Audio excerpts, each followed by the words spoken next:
In an ever-changing world like we live in today, we question constantly what gender roles mean to us as people. At this moment, we wonder what impact that has on the society that we live in and how we can help persons, especially young persons, mold into the roles that we need them to be in today. Today, we have on our panel two young men who are here to have a conversation about what it means to be a young man in today's society. This is Youth Vibes, and you're watching DLP TV. Our panelists today are Ramon Goodman and Jamal Sandiford. Pleasure. I'm Terrian Reed, and I'll be your host. I'll start off by asking both of our guests what it means to both of you to be a man in today's society. Okay, so before we start, I think it is fitting that we have a moment of silence for the fallen young man, 13 years old, a mere 13 years old. Agreed. I think that is extremely fitting, and we can go ahead and have that moment of silence now before we proceed. Of course.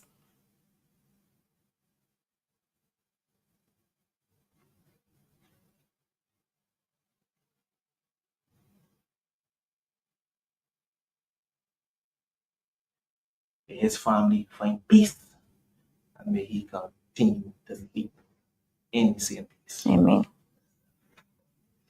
Yeah, as a young man, lots of challenges, lots of pressures, and you must be resilient. Mm-hmm. You must be strong. You must be willing. You must be willing, especially in today's society. Mm-hmm. There's social media, lots of competition, and men are generally competitive, no doubt. Right? But I can go into some more stuff as we move on to the other topics and Yes. so forth. But strong leadership and resilience. That is what it means to be a man, in my opinion, especially in today's society. Okay. I have an interesting take on what you just said. For me, being a man, you have to look at the characteristics of, what is a man. By definition, you would see male, intergender, right? Secondly, well, it's more than just being a male. I was taught from a very young age, because you see, there's young men, there's older men, there's mature men, there's different aspects of men, right? And I was taught early on that a man usually takes the role of responsibility. Picks up. There are big men and there are bigger men as well. So for me, I think a man is a male who takes the responsibility of helping out others, providing for the family. I'll give a quick story. My first day learning, I was the man, right? The day my father tell me he leaving home, and at 13 years old, he's the man in house. You understand? So you gotta make sure these doors locked, these windows shut. If your mother got a problem, handle it. And if it's too big for you, call me. You understand? So for me, I learned from a different perspective early on that being a man is not just being a young man. You can be a man at almost any age, but it's the responsibility, the act of taking responsibility and accountability. Because if not, then you're not just a man, then you'll be just a male. So that's how I see it. And I just add that being a protector. Oh, yeah. I've had a story that someone will give me a story. A mother, she heard a knock at the door, both of them in bed, the father and the mother. She heard a knock at the door, a big, boisterous type of fella, big voice and everything.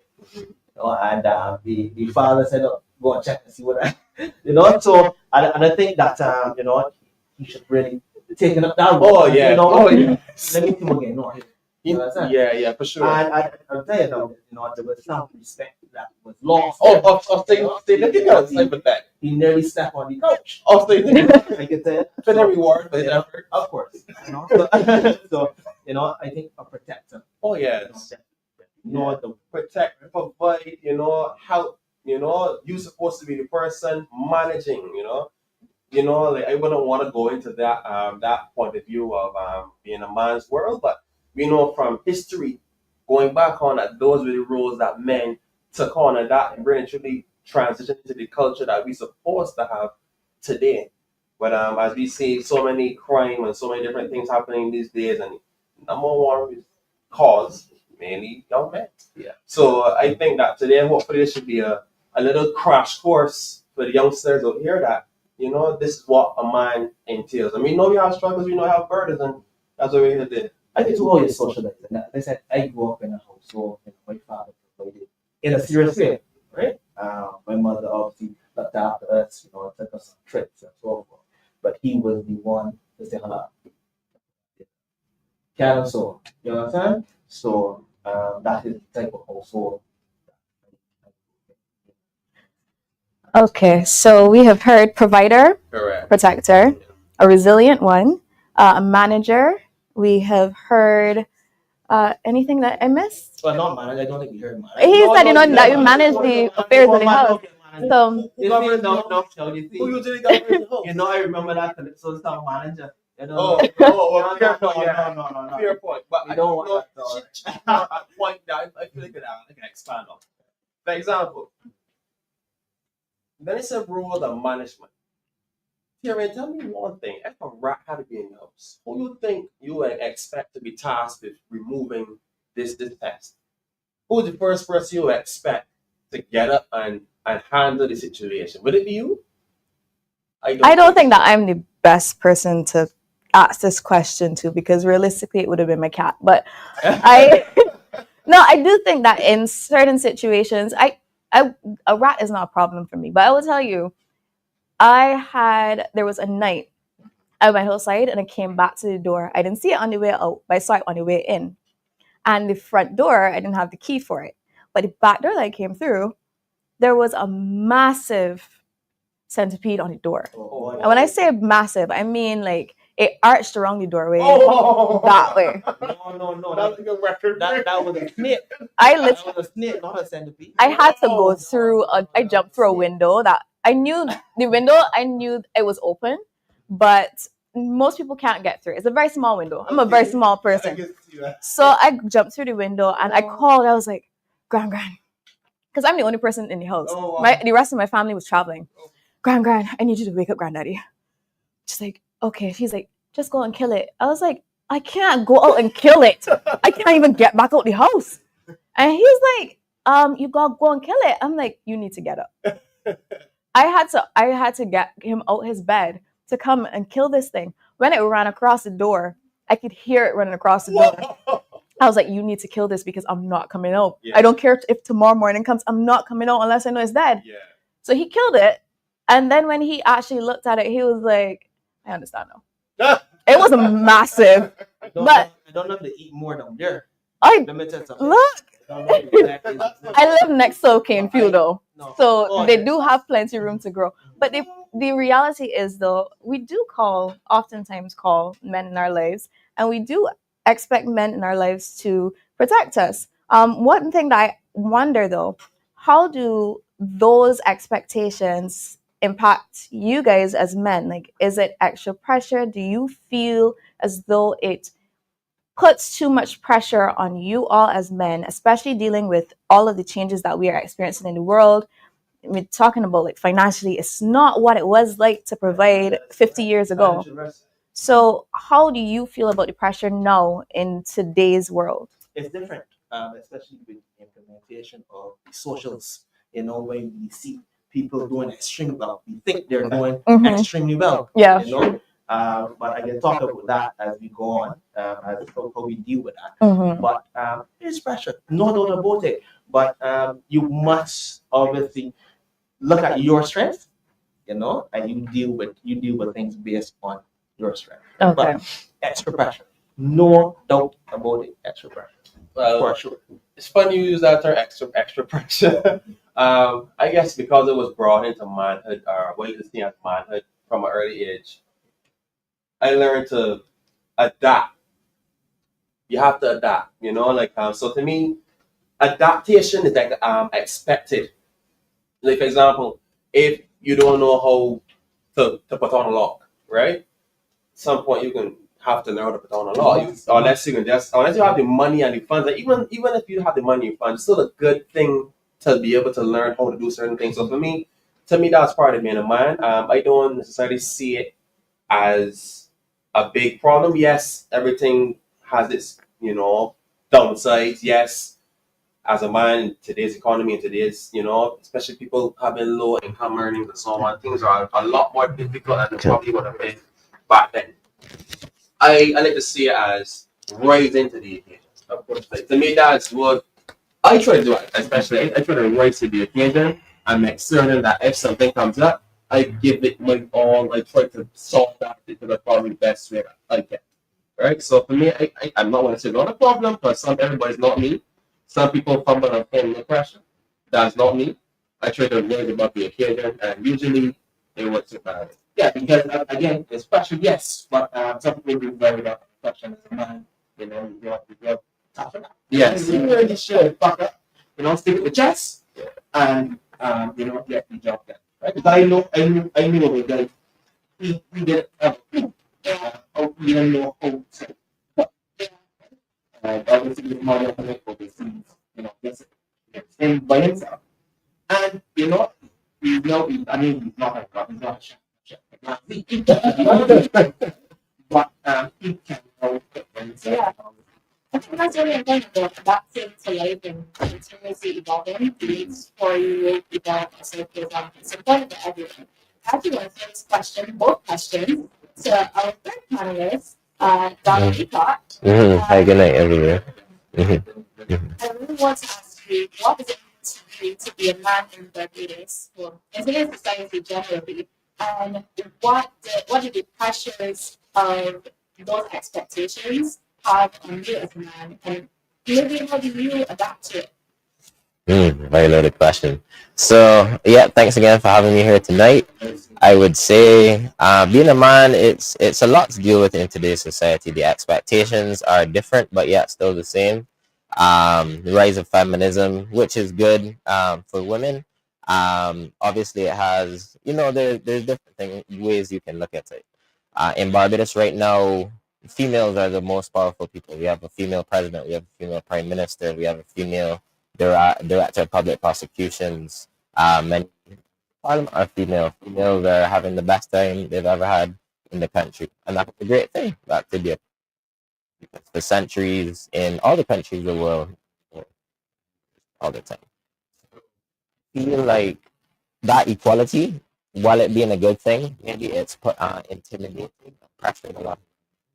I would say that historically, obviously, be the breadwinner, be the breadwinner. I know in today's society of equality, females have their own money stuff, while a good thing is only a relatively new concept and like intimidating to men because of social media as well. Floss and be flashy. In social media, you show your highlights. Everybody wants to be able to post popping bottles or roots, for example. So there's a lot of pressure on men in many different ways, in the social media pressures and pressures in general, keeping a household. Social media is probably one of the issues. It really has a lot to do with the economy, in my opinion, because of people wanting money. It's the end result. They have every single Rico Maserati has a song. We have to get it by any means. Every guy you $1 billion. That's a real mentality.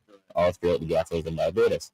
And how are you gonna make $1 billion in a short time other than drugs, murder? You know what I mean? We don't need a billion.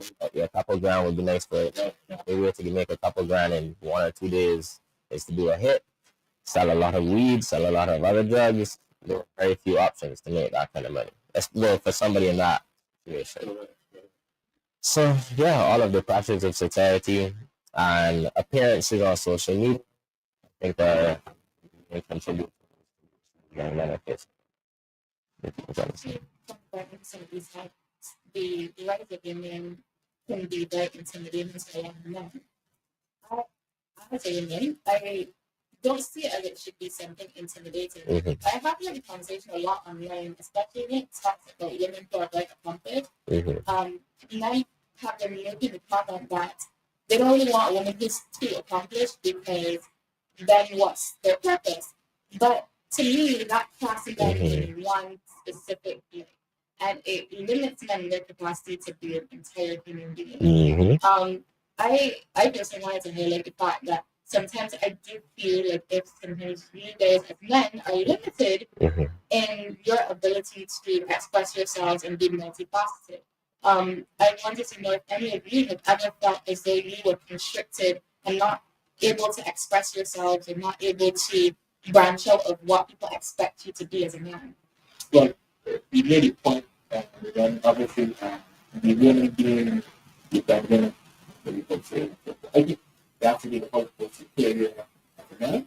And again, knowing what was concerned, knowing what people think, and be confident where that perspective, right? They know they right? I think that sometimes it's good, right? They really For sure.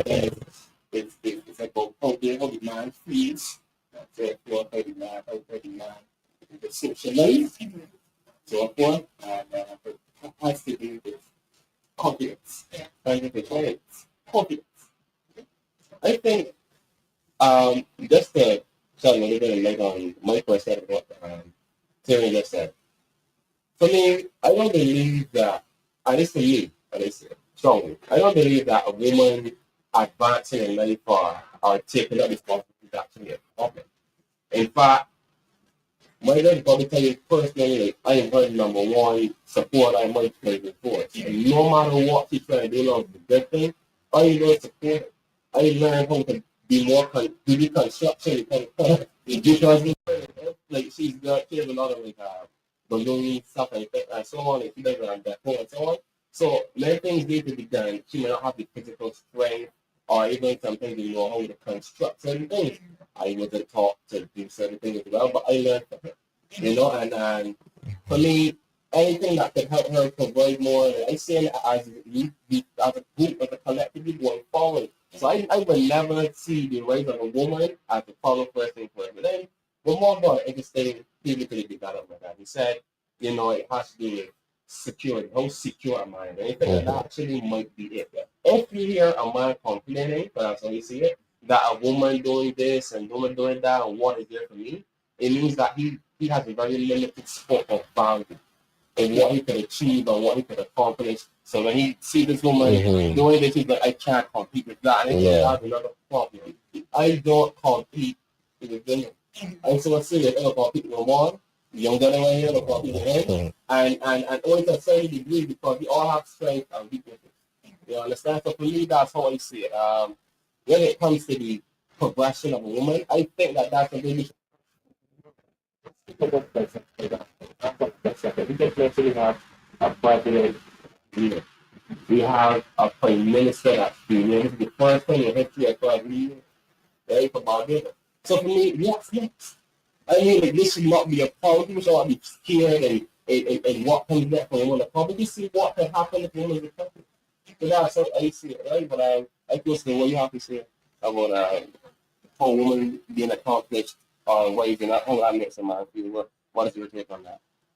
No, but I think, as I said all the time, it's a great thing. It should always have been an equal playing field. Like you could compare. Well, yeah, it should always be an equal playing field. There should have never been situations where it was 100% men providing.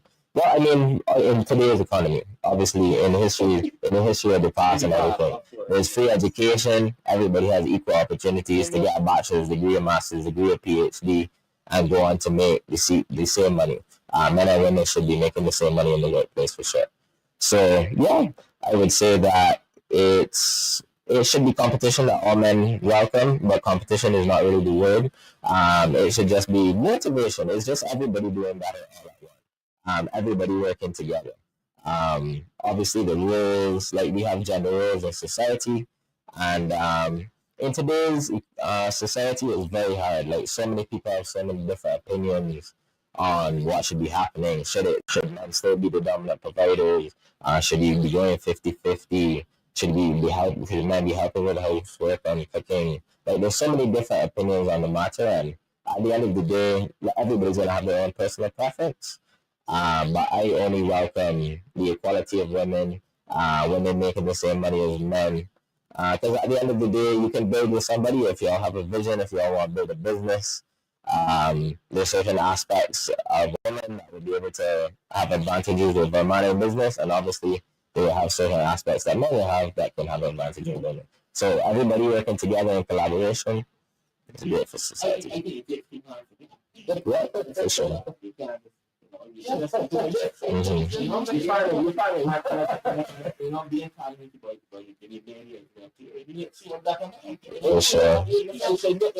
I believe that I said for your house should encourage you. If I actually encourage every month, just try for a second to rise to the occasion. You don't know what you're capable of until you try. Just try to rise to the occasion. If you feel like a woman progresses, making you feel insecure or that you can't attain, it makes you feel less something, you need to work on your body. You need to find out, okay, what can I do to be better? What can I do in this and another area to propel forward? So that's my advice to any man that going through that particular situation or even has that viewpoint.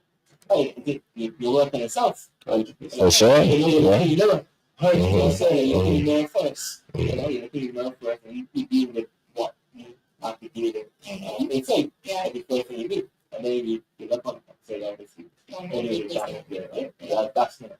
I think I like that you guys spoke about in the way that you did because I think when you look at England, a lot of times people think of religion as a very oppressive institution. But you really look at the Bible, and the Bible says that men and women are supposed to be happy. And you also look at many people to not just Christianity, but in Islam, so that created you and fear so that you can find peace. It demonstrates that the natural order of things, the way that God intended for things to be, is not that it is a competition. It's that we were supposed to ultimately find peace with each other. We're supposed to work together. And whatever that dynamic looks like, because it can look different from person to person, however, whatever that dynamic looks like in that specific household, it can work, find the dynamic that works for you. Because there are households that aren't doing 100% one provider. And there are households that are doing 50-50, some that are doing 70-30, and you do have to find those dynamics.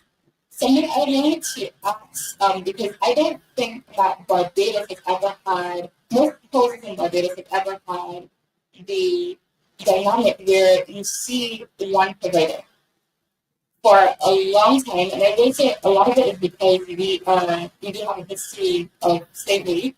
It is very difficult for people who don't own land, who don't own businesses, who don't have access to upward mobility to be able to provide for a house completely.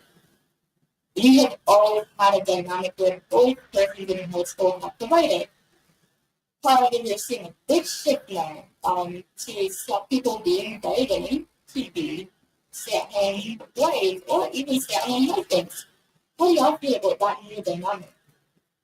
Because it's very new for our cultural environment. Like, we haven't really seen this be the overwhelming majority.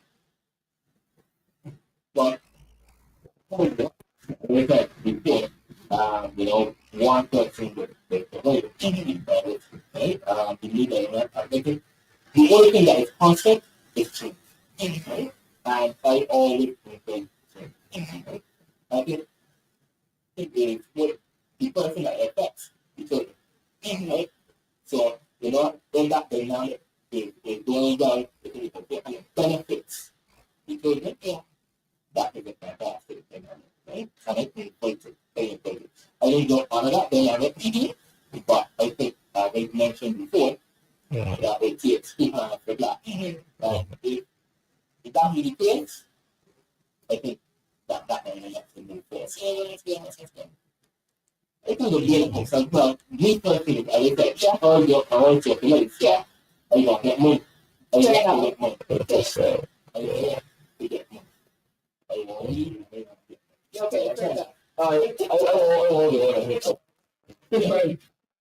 I am new to that perspective of having a housewife and having right? and many things for this is, and everything that takes from the hill, setting up the fund, like the market, setting up the value, you know, but you don't have no, now there's a woman seeing things, both the back, whether you cover it, right? And it sounds a little bit weird, but it's a thing, to me, it's also the thing that out here, this woman now is going to decline her responsibility in terms of bringing revenue to assist the home. So she's going to just create value other ways in terms of cleaning and making, maybe even to the children and so on. And I believe that is a great value thing that I'd say that I would commend it only if the man is substantially making enough money to cover, and to govern whatever the house needs. Because if not, that's the beginning of putting stress too much on the family's back when it's doing that. And it's still doing it, right? I think from the beginning, let's stay here and to let go of your phone don't bring around and know what happens. That creates so much stress. And I think the long term effects of such a decision, right? That could create so much stress on the other individuals because even when you take example if you're let me say for budgeting and getting enough money to do so, you can start to see that person potentially wondering or thinking like, wait a minute.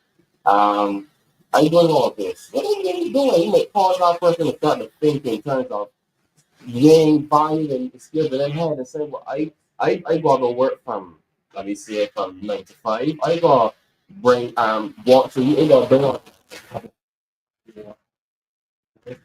what are you doing? Then I mean every person insecure and they wonder about all these different things. You might boy, you might think you're doing that, but I want you to do, you might think you're fucking up. I can see all the potential things that could go through this person's mind if they feel that they're the only person doing anything. So for me, I can't really 100% recommend somebody who's going to stay home and just do that. I'm saying that if it's a case, sorry, where the person is ill and there's a limit.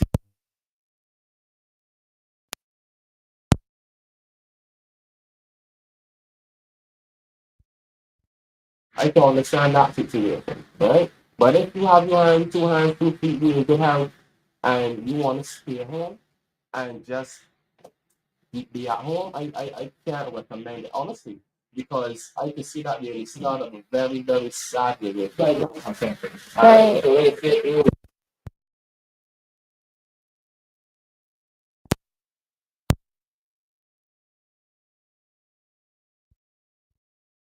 Just have somebody giving maybe 9.9%, the other person giving 0.1%.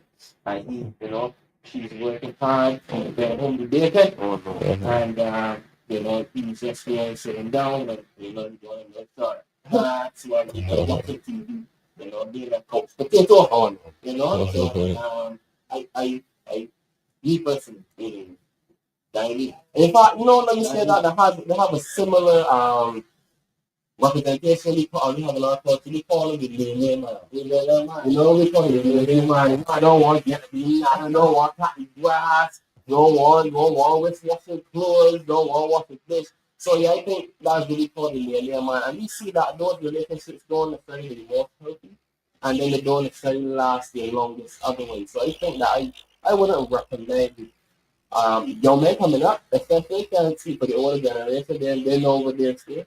But the young men coming up, you don't want to be there, man.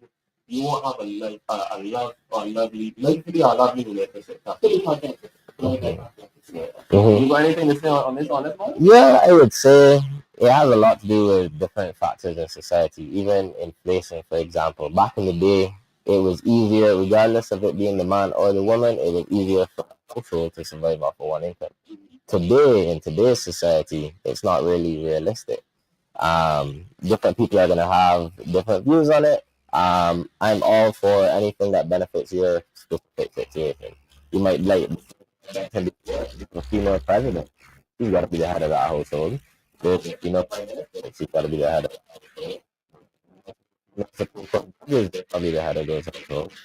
It depends on the situation. Everybody's going to have a different situation. My father worked, my mother worked, they had jobs, both contributed at home, and so I think that's the best situation. Raised in that situation, I think that's the best situation. But there are situations where it makes considerably more, and there's well, so it really just depends on the situation. Once everybody's happy, and wants the kids. Yeah. I like that all of you guys talked from a family perspective and how you grew up. I think going forward into the way that a lot of us now are at the point where every decision we make has to contribute to where our family goes. Because we know that now when we make decisions, it could impact what our family looks like in the future. How do you think that today's society has changed in relation to how the family dynamic works? Because I know you guys are all speaking of situations where you have fathers around who taught you how to be men.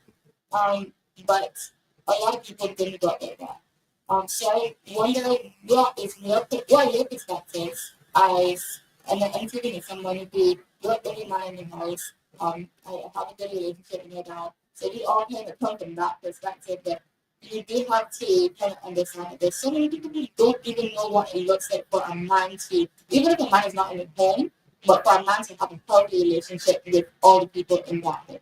So how do you guys think that in today's society we move forward with relationships and household dynamics, relationships with children as fathers and things like that?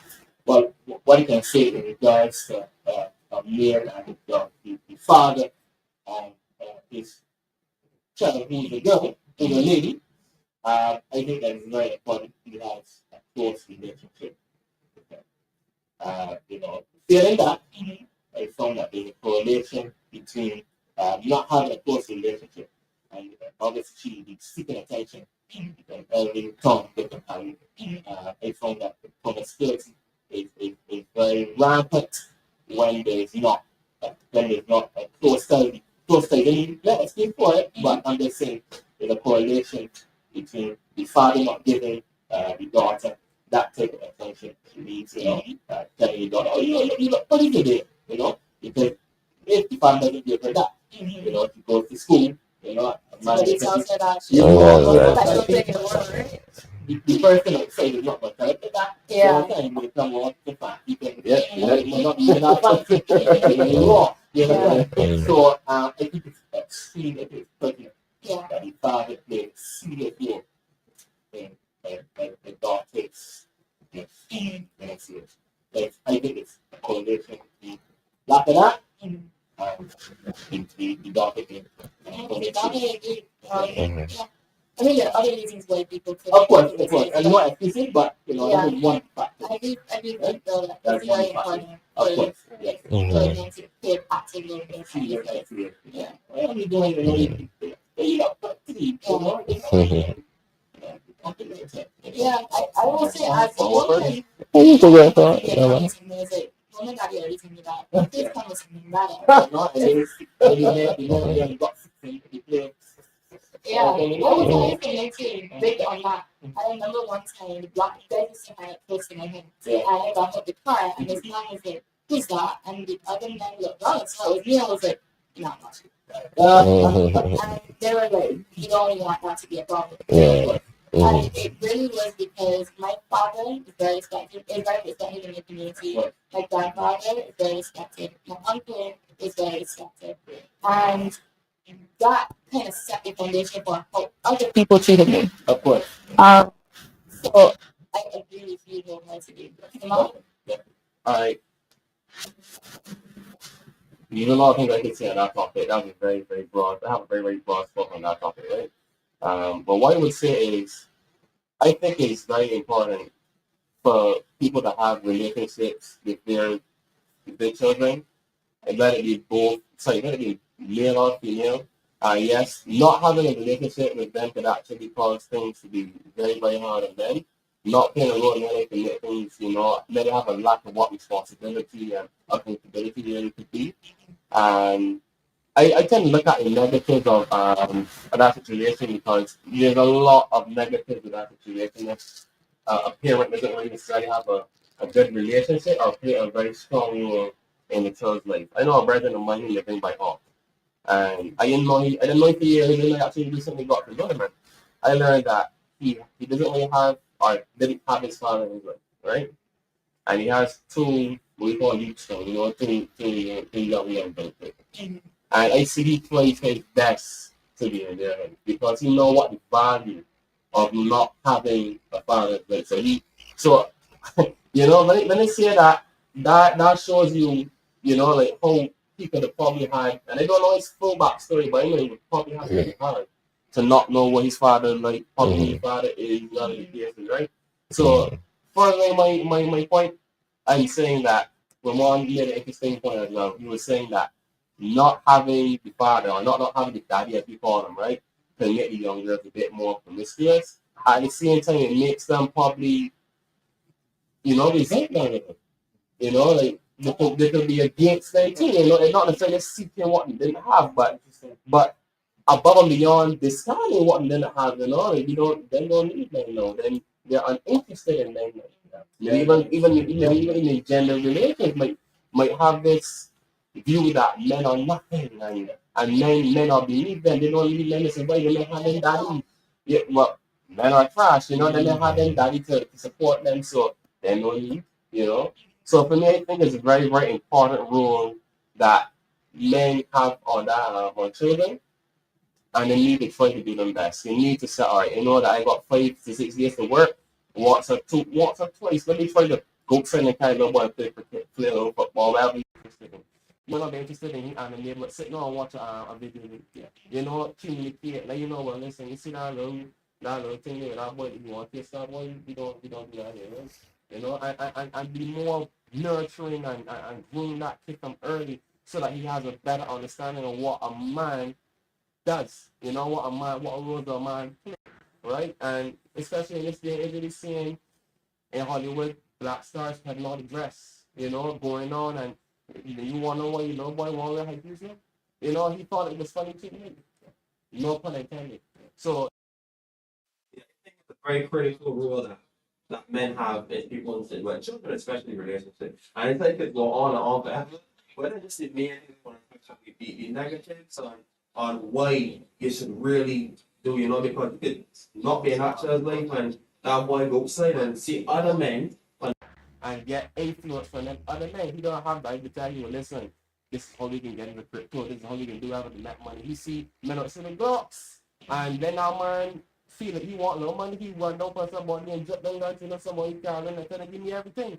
And then you want to know why people is do that same thing and say divine and you got your man on. You know the thing it is. So we don't really know the negatives, the full scope of negativity that can happen with folk having a masculine grip on the children from a firm and an early age.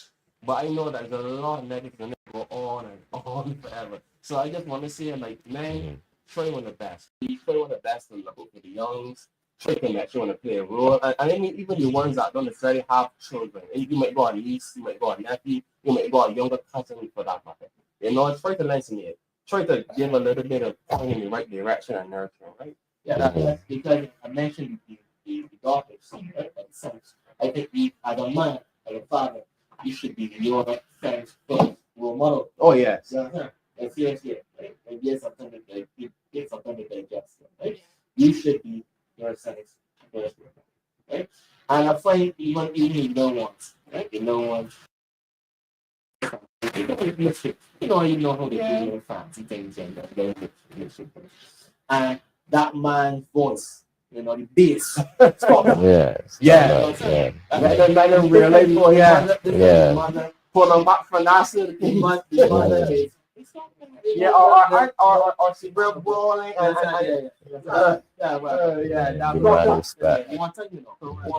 pull them back from that side, thinking, so I think that you should be your sense.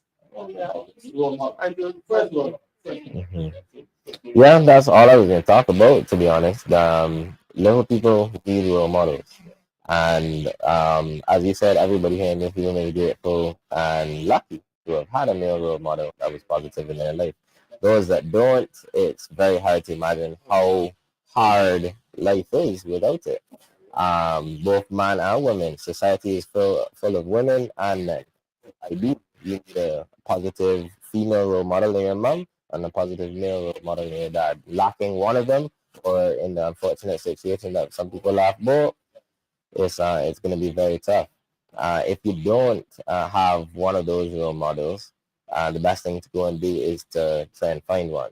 Whether that be, it could be any, it could be a family member, whether it be an uncle or auntie. It could be, it just depends on your situation. A teacher at school, some kind of, it just depends. But you should definitely find somebody that you like. I like the qualities that person has, and ask them to mentor you and whatnot, because it really, really is important. Having role models is the only way people think. Like back in the day, people used to just become whatever their father was or their mother was. If you were a mason, like your son is going to be a mason. It is, yeah, your learning chain from you is not. So as you said, your parent should be your first role model, and if you don't have a parent, then you're definitely gonna have to find a role model that is suitable for you, somebody who you think would have embodied everything that your parent was, and yeah. What happens though, in your opinion, when you kind of branch off of what they, your mothers, expect from you? Mm-hmm. And how does a person, let's say, for instance, someone who is expected to be a lawyer or doctor, and they make a decision, they're inclined to that is not a normal path Right. to family. Everybody in the family are lawyers and doctors, and is expected to be a lawyer or doctor. So you make this decision, I'm going to be an artist. It's the world, that's my actual career. And I would say, arguably making more money than lawyers and doctors right now. You have to be at the top of your field and achieve as it is to making the kind of money you're making now. Mm-hmm. How do you feel about that? I think that's very interesting because I feel, especially with your content, you have branched off of what is expected of persons. I think people might have expected you to be more in the academic field. So I'd love to hear your perspective. I'd like to hear all of you guys, but I really turned Yeah. My father was a lawyer before he passed away, and my mom was an accountant. My father would have loved both. They told me to become a lawyer. I love my life. I didn't really want to become a lawyer. I never really had any interest in it. But I did end up doing what my mother does in accounting. I was very entrepreneurial in nature my entire life. My parents highly suggested that I go to university, get a degree before I do anything else, before I start making things. I had said I wanted to try and start making things good at either arts and college, but I got my idea, so I ended up studying accounting because I think that's the most important because in anything. At the end of the in my perfect world, 10 years from now, I have $10 million businesses. And once I know the accounting of all 10, I don't need to know anything else. I could care less what's going on with marketing. I could care less what's going on with everything else. Once money making sense, yeah, so that's the part of the business I decided to master. And then, so I'm a church accountant right now. But then, as you said, yeah, I do a lot of right now. I was a full time uh, at Ernst Young up until 2022. And that was when I was living overseas. I was in Bermuda. And then I moved back to Barbados.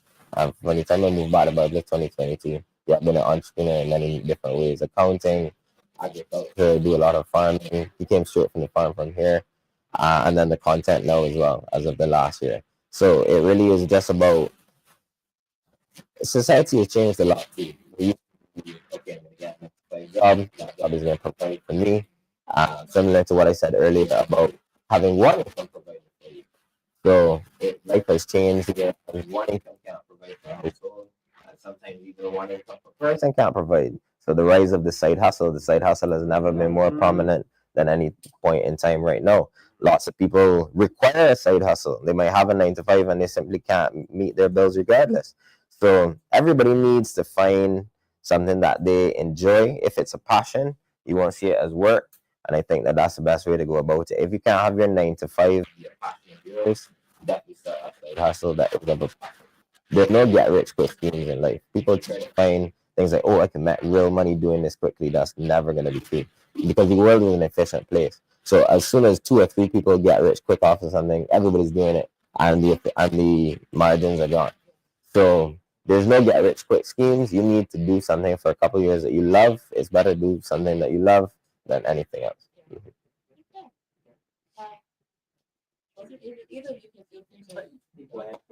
All right, no problem. I have a similar viewpoint of what you just said. I actually love the level of the came off it just now, right?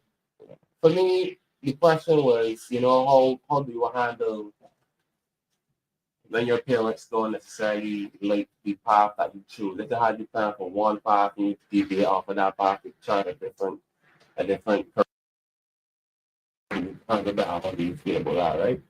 For me, I actually went through something very, very similar to that. In fact, if not just that, bit of backstory. I didn't have the best grade in school coming up, right? From nursery straight to class 4. People expect me to do bursary and so on because the grades were just not there.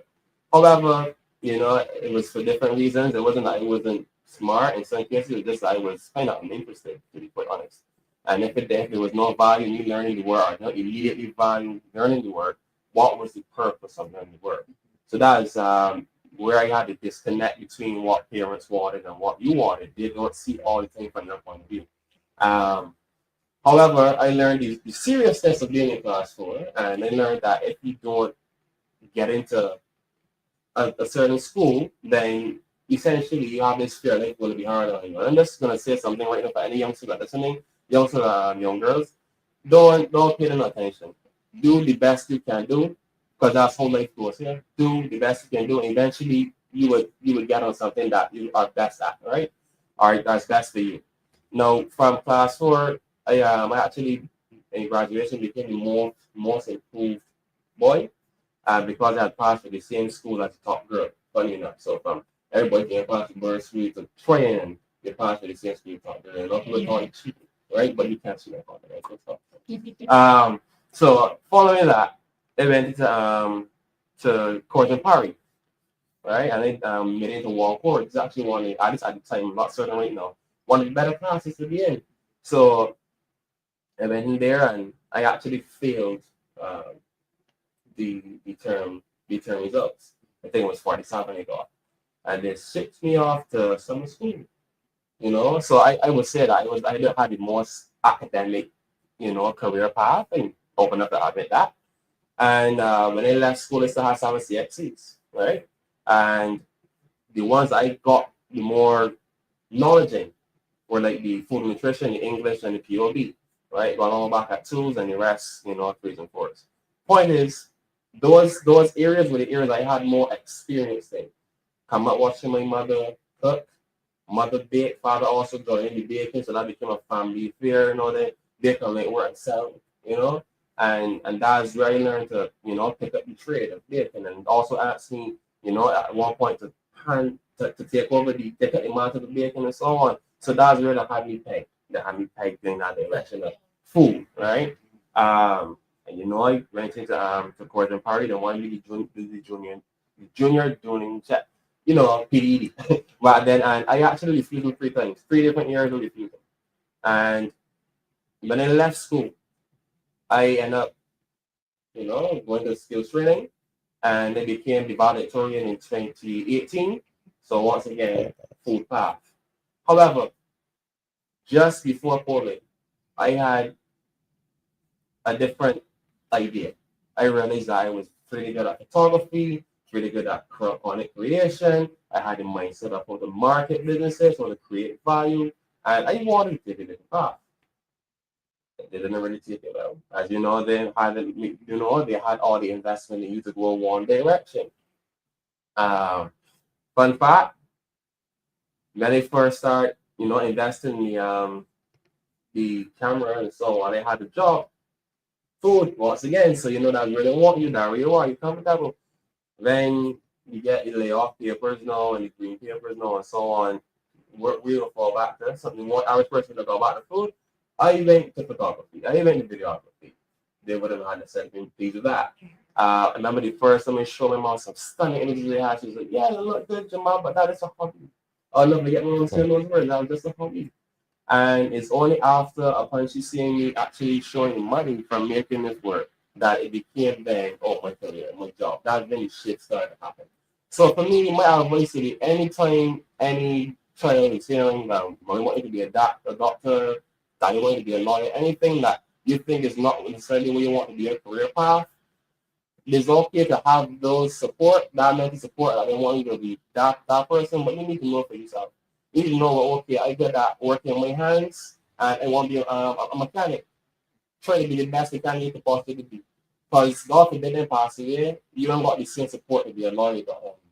You understand? Try to be the best mechanic you possibly be. Be a dresser, whatever it is for young girls that don't want to be, try to be the best you can be.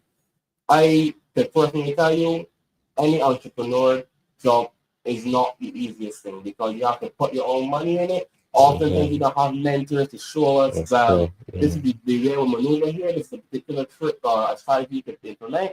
So you have to know for yourself, start early, be best you can be, and then said and done, you only got yourself ready to the forward. So that's all you share the view of it. You have a parent who wants a certain path, and you don't feel comfortable on that path, so you deviate. You know, you're relatively mentally and you'll be on your own. So prepare for that. That's all it's here. Yeah, what you can tell is build a broad back. Yeah, Sure. And then leave a broad back, right? Especially in Barbados, mass English, those type of subjects and so forth. Those are fantastic, right? You see you creatives, but I think you guys are beginners. Right? To build from nothing to something that big, right? And the thing about it is when you're doing something you love, you get up every single morning, you brush your teeth and you say, you know what? This is what you can do today. Yeah. And it's spirit lifted and everything. I mean, as I said, I go back to academics, right? Fantastic. I can't see this, right? However, there is the orange economy, which deals with creatives, right? Creatives. There are people now play video games, streaming it, making lots of money. The guy thinking that he thought had the He said, yeah. And streams. He streams video. More money now. Streaming. That rapping, yeah. Wow. I remember that watching that podcast, yeah. In a serious way. So, I just encourage, if you're gonna want to beat to the parents, kindly support the children. Support the children in what they want. Whatever they're passionate about. Of course, because it's different now. It's not the same. No. It's not the same last year. They're influencers now. No. And the guy that likes Cristiano Ronaldo, Speed and Kai Cenat and those boys, they make like 25 million a year US. He's running all about the game and all the thing and screaming at people and all the thing. Yeah, he's working. Is making millions of dollars a year. Millions of dollars, and there are people around there not knocking on these particular jobs, right? Yeah. People and tight looking pretty, and they're struggling to make. Oh yeah. Yeah, just like you used to get. Not even living a lavish lifestyle. They're just living paycheck to paycheck. Oh, yeah. That's True. basic Of course. And again, not knocking them. They're doing the thing. They're trying to get that around. 100%. But encourage the children. Encourage the children and support them That's the main thing. in what they're doing. Yeah. Right? No matter how strange you might think it is. Right.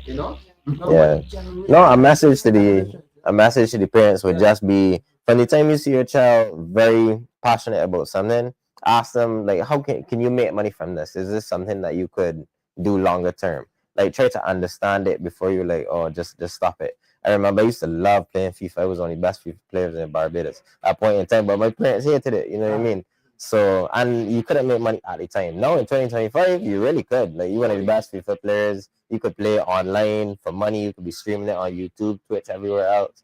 So, whenever you see your child being passionate at something and it's not illegal, tell them, how could you make money from this? Is this something you could actually start a business doing? Try to understand it and let them pursue it. Because at the end of the day, you're going to do whatever you're passionate about. You're going to do that the best. I actually want to be on what you said just a little bit. I like the aspect of saying how can you make money from this, but I think a better question would be how can I assist you in those Yeah, things? true. Because you see, mental support is such a very, very strong foundation for a successful path, right? Mhm. If this child, for example, is singing, right? And you know, many ways you can make money from this. You could go to hotels and sing.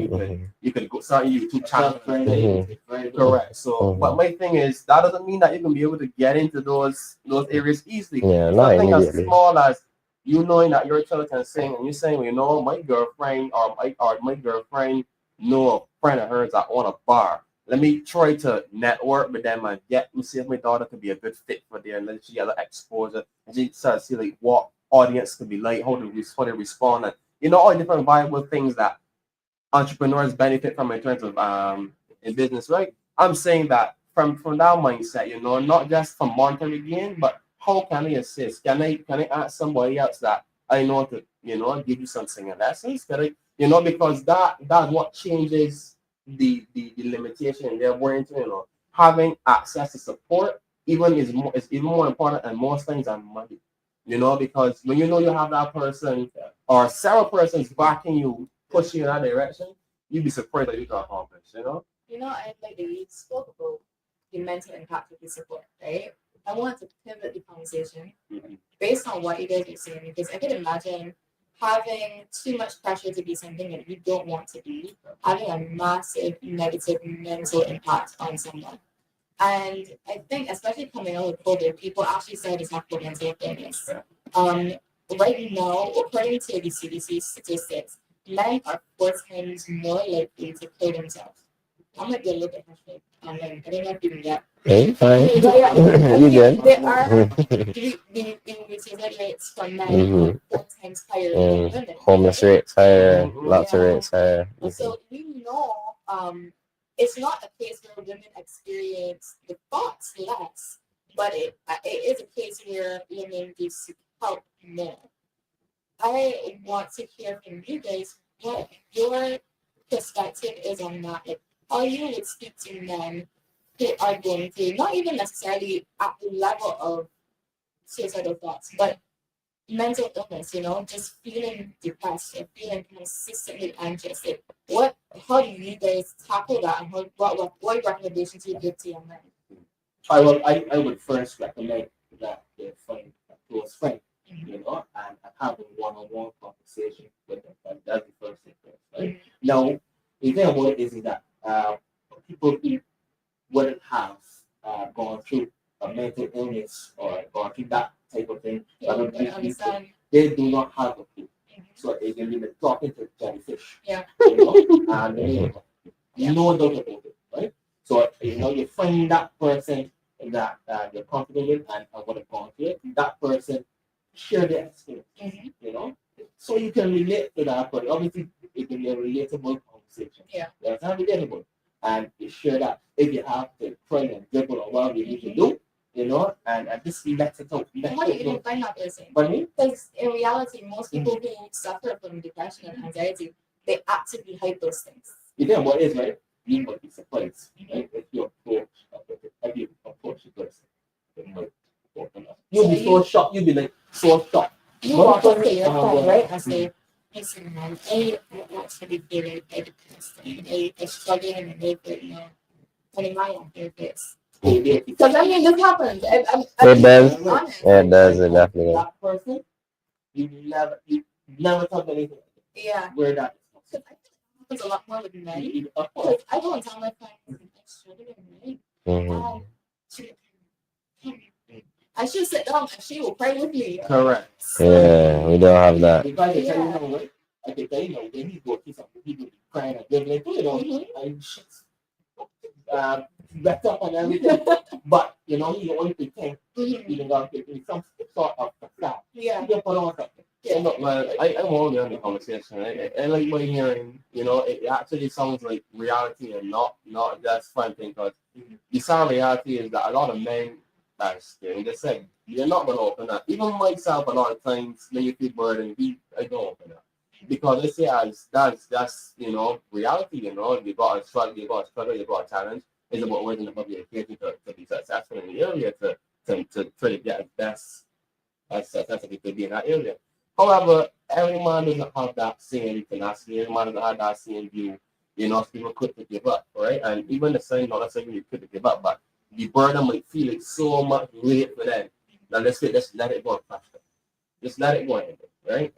For me, my mom said find a close friend. I would say find people of similar view as you because you can more like to open up, communicate, voice, speak out to somebody that you believe similar to you. So not necessarily because you close to another person tell something to you said somebody might be the best friend might be a comedian. And you might met that Joe and tell you, but he might say, Joe, you might like comment and say, well, listen, with so and so, man. I feel that, you know, or what you might say, you might say, okay, tell you what, we got this, we got that, you can get a job over the center, blah, blah, blah, blah, you know what I mean? And you see, the thing is, that man might say, you know what, not even be let him say. So you might say, you know what, so they tell you, you know, that's not bad in it. You know, I don't recommend it that way. What I recommend is you find somebody. You might necessarily need a therapist. You might need to talk to your mom. You might need to talk to, you know, somebody older who may actually be willing to listen and potentially even care. Because a lot of times your friends might not have the same view, or your peers may not have the same view as you. So that's the first thing I would say. But above all else, yeah, try to seek some form of help. But above all else, like, but even more than that, try to overcome because that's the most important thing. If you don't try to solve the problem, it very well might not solve. You can't just necessarily depend on people to pull you on it for you. You know, so that's what I would say. But you did mention of the older generation, right? And I found that, you know, they still see it as taboo as well, you know. They ask some people to an older person and you tell them, well, you know, I feel this way, you know, my bedroom feels dark. Every time you feel dark, they don't want to ask you if you turn on light. You understand? But they don't really understand. No, no, seriously, they don't really understand. But Yeah, they do. Or they don't want to admit that they do. Yeah, they don't want to admit that they do. But the reason why I say still try to overcome because when you try to overcome anything that comes to you, take into consideration, and you try to overcome, you might very well find the answer to your problem or the solution essentially to your problem. And that person say, "Have you tried to know?" Like you was an idiot, but then you might actually run it, but wait, I haven't tried something else. You know, so that's how I see it. I'm saying, like, so you see, like, it's all a matter of perspective. The older people, as I said, you know, but you look to them or they pretend, right?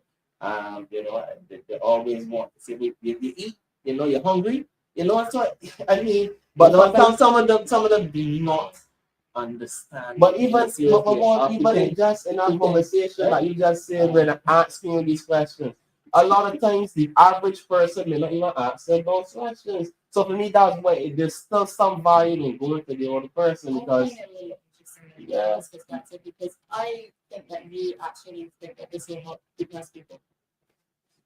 I think that the reality of being deeply depressed is so much deeper than find overcoming it. Because every single day, I know we talked about this. Last time I was here, we talked about mental illness. Every single day, right? You might sit on your bed all day, and somebody think you're just sitting on there letting it take you away. But the time you literally just starting to live, and you're overcoming it is seeing the light and going to sleep. Because the next day you still got to and that's the unfortunate reality because people will always see from the outside, and unless you have actually been through that pain of fighting a battle consistently within your mind that no one else can witness, you will always think that external situations can help. At the same time, no matter what you do, you know how many people depressed and they still get up every day, put on the clothes, put on makeup to match your body, see the dark circles under their eyes, go to work, do an excellent job, smiling at everybody's faces, make everybody happy. And then they go home and literally they're just so exhausted. I also think because this woman on TikTok did this thing. She said she was depressed and she is in recovery and she's not depressed anymore. She's clinically not able to be diagnosed as depressed. She said, I can't believe how easy life is for people. It sounds crazy to say. It sounds like if people are saying, you know, oh, life is easy for everybody. People don't have issues. Everybody has issues. But she said, it's not like life providing issues. It's just that just a simple task, it is accomplishable. And the reality is that when you are actually deeply depressed, just to get up and show it is like it's insurmountable. It's not more task. Where you, it's like climbing a mountain. And that's why you see people who are depressed and you look around their house and you're like, they're really going to get like this. But when you are just fighting to survive until you sleep, and the only moment of peace you get is when you sleep, and you get it the next day and you just take it in one day at a time, it becomes difficult to even think, should I pick it up again today? Should I do laundry today? Should I wash the dishes? And all these things, you know? So then people tell you, oh, you man, you just got to try harder. And imagine hearing that, right? And being somebody who is actively struggling just to get up and brush their teeth. Like, try harder. Go on, get a job. You get your money, feel better. You know, it's little things that feel like it will make the other person feel better. It's so trivializing to somebody who's in a deep, dark place. No, I think I'm gonna have a potential solution, right? And I think that's draw an argument. I saw a video of something, I think it's Instagram, not sorry, where somebody was doing analogy in terms of experience. So they had two glasses, they had like one, they had water next, and then they put water, the liquor that was in the glass bits had to add water to it. So what happens is the water submerged the liquor, so the water get them into the gas and so on. And then they put the liquor in again, and they sure they had no fit, right? And he was giving more details, like adding something that's a burden, depression, whatever. You know, that's to show like how these things can have an impact on your flame, right? When he sparked, like, you know, there's no spark, right? And he was thinking, but I was not late. But what he did is put the next thing that nothing had happened to, right? Or that had only a little bit of water, but it actually submerged it. And he flipped that one up. And when that flame connected to the gas for the next one, they like back. And he like when he flip back again, they're laying again. I'm saying this, right? Sometimes all it takes is a little bit of support. A little bit. I'm not saying it's going to solve the problem, but it could get somebody flame to light again. And I'm saying that's where you're coming from, asking to see this what you eat, whatever the case is, because if they actually have forgotten to eat, they may or not even in the mood to, but know that somebody else mentioned it is like, okay, you know, you care enough for me to eat, I can try. You care enough for me to whatever I can try. Yeah. You know, people tend to, you know, that they said they're a lot more comical because, you know, that they may not, the burden that they face, but not saying they don't have any, they may not be what you face today. You might be looking at going to work, they'll be getting the offer to stay from working. You understand? So I don't know, you know, people at all, they respect them and where they get it from. Right, so I learned that, you know, for me, it's a matter of perspective. But I have also been depressed. I believe that at some point, everybody either feels depressed or know what it's like. And for me, that is what helped me get through. You know, other people saying, "Oh, I never did that time." You know, boy, I'm depressed. I don't like that shit today. I the bad people would have feel like, you know what would have happened, but it would never say. So for me, I see it as it's a matter of being the brother people, sister people, whatever the case is. Show a little love. I'm not saying go on love, bomb them, but show them a little love. You surprise the body carries. Yeah, because I get when you say that this makes a point, right? Like the older people might not understand. Now I had a long thing, right? You know, at time I felt that, you know, first of all, maybe come out with chicken fry. Make up. She asked me what she go, you know. So it just can see that, but not playing bad and doing all the stuff, jumping up and down, you know, and she talking shit or what, you know. So I just trying to see that, you know, things are a little different and they must not. Yeah, in that case, you might actually want to talk to auntie that maybe may not be so and she would say, oh, you know, come give you some baby powder for that. You know, when you want some ice, you put some ice for that. Dealing in a crime bad and she don't shit.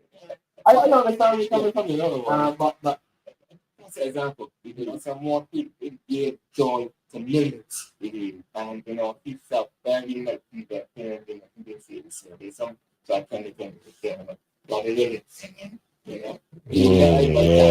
he tackle and chop the legs and do all the things, and then when he goes home, he gives out. Yeah. And it goes back to what he said. Someone who has not been fit, not there. I am telling you, not there. And what I'm trying to say is, that's the whole thing. Don't expect people to understand you that I was saying earlier, even when the child that is off, a child with a different path, you can't expect your parents to say, oh, sure, let me just fund that as well. You can't expect to understand. You got to remember that once again, if everything else fails, you got only need to be thankful. So once again, try to overcome. There's always a willingness to pay you to achieve. And that's when we see it. Yes, you can look to other people for support, but do not depend on other people for support. And I think some parents try to defeat the truth. A lot of them. Yeah, definitely, 100%. Oh, mom, if you want to be a lawyer, are you still no son, so young and so articulate speaking? You understand? But listen, we just let me advise you how the best be. Yeah. Because it's like they have a second chance to do life the way they really want it to, I've seen some parents, behind children, take cricket and so forth, and the child don't even know how to hold a back. Oh my God, that's right. They don't go through. They don't know what stops are and stuff like that. But again, they can learn. But again, just trying to show you that, some parents, and every cricket match, they go into the match and so forth, the child making a duck and all the which is fine. It is fine. But he will learn. But he will learn. You understand? He will learn, right? He will learn, right? But, they're just trying to live true. But I actually got let go. It's funny you say that. I actually know of similar situations that have happened. People try to live through their children, especially in the same career field sports, right? What I say is that if the child has a genuine interest, then that to me would never be a problem, right? Unless you're being too hard on each other, you want to beat each other because they may score the 50, don't want to score and get 48. But that's different. Yeah, that's abuse, right? However, I see it as there's nothing wrong or inherently wrong with pushing each other. Tell them to run that extra 2, that extra 30 seconds. Tell them to, you see, I tell you, butter off stunt. I don't understand that, right? Butter off stunt. Face it head on. When you see the ball, get to the line, step 40.5 step. So you know that's mentoring now, right? However, there's a vast difference between mentoring now and trying to make people you trying to pressure that child now. Because that's really part of where it comes from. Because no matter what fear is, if you feel too much pressure, you may care, permanent form. So I think that's really real issue with actually going on. Like if the person is putting too much pressure or pressuring each other in general, instead of mentoring and grooming and trimming and tailing, and then they want to put too much both. I find conversation moving towards sports and stuff. I think that as parents, one of the best things that you can do is actually put your child in sport activity. Because I do think that when you are in this mental, I call them mental race, it should ultimately be a depression. I find that those things kind of bring you back. They bring you right back to what you love in life, right? And I didn't start doing sports and activities until I went to school. The first day I was in college, Mr. Pitchell said, each of your children, at orientation, I don't know if you got the same conversation, but he said, all of you will do an activity. Yeah, definitely. Yeah, I remember that. It was drilled into our heads that we would all at least participate in some after school activity. It could be track, sports, could be a club. Yeah, anything. Too many things to do. You cannot find something to do. Oh, I believe in that. Yeah. And I actually want to don't know because you do agriculture. And for me, something that I've been loving recently is gardening. I have a little. It's suppose I'm really actively working towards being able to sustainably live off my land. We've not gone that way. All we know right now is tomatoes, chives, and basil. That's a good start. That's a really good start. Don't start. I'm putting it back. Good. You're working towards more. But you don't Mhm. have even if on. We on the opposite. If you want to. Let that be a private All right, Donald's farming. Mhm. And I want to hear like how you did that helps you because you said you were doing, I'm not saying that was like you're doing sheep now or you're considering you're into sheep. Yeah, I mean, so right now I just do crops. The main two crops I do are sweet potatoes and watermelon. On a commercial level, I'm trying to get into tomatoes on a commercial level as well. But you do, for the most part, need a greenhouse to do that. So you would need more like an enclosed area. It's tough to just have tomatoes, like an acre of tomatoes. That would be very, very hard to manage. Exactly. So their birds, their insects, their everything goes with stuff like tomatoes. Something like lettuce you could do outside. That would be the next thing you could try. Lettuce is a very, very quick, maybe like 5, 6 weeks, and the lettuce will be there. Um, but no, I fell in love with farming kind of just by accident. One of my boys, his grandmother had passed away, and he had an acre in Bashaba that he had inherited from her, and it was just bush at the time. We were like, he had tell me come out there a day. He's like, what are we gonna do with this here? Like, we could put some chattel houses on it, do an Airbnb, something like that. And then be like, yeah, I can require like over 100 grand, so you can go see, was he, et cetera, et cetera.